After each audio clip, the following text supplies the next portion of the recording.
catégorie, puisque ici, le faciès est unique, donc nous avons une seule station.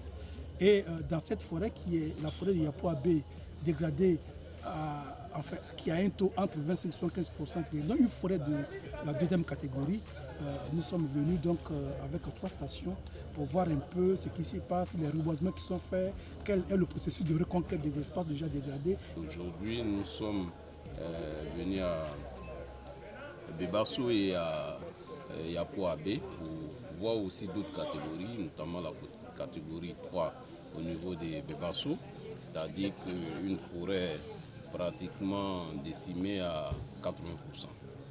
Et au niveau de Yapoabé, nous sommes un peu à 75% de destruction de la forêt, mais aujourd'hui il y a un travail de régénérescence, si je peux m'exprimer ainsi, de cette forêt grâce aux efforts du gouvernement. Nous n'avions pas voulu rester dans nos bureaux à l'Assemblée nationale, nous sommes venus voir les réalités du terrain. Dans le projet de code forestier qui va venir, nous avons des nouvelles notions. Donc on avait voulu mieux comprendre ces nouvelles notions, notamment l'agroforêt, qui va désormais consister à accepter qu'il y ait l'agriculture, en même temps la forêt. Mais ce qui est important de savoir, c'est que l'agroforêt ne sera possible que dans des endroits où la forêt a été totalement dévastée.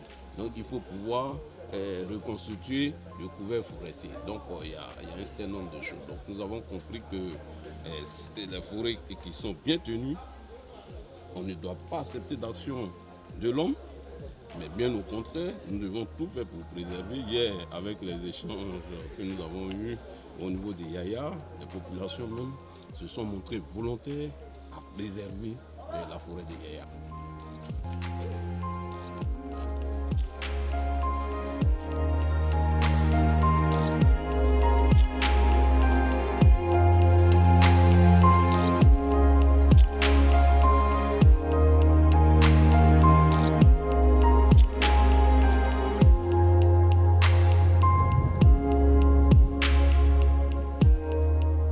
Nous devons prendre soin de sensibiliser notre population et aider le ministère des Eaux et Forêts pour que cette forêt soit préservée.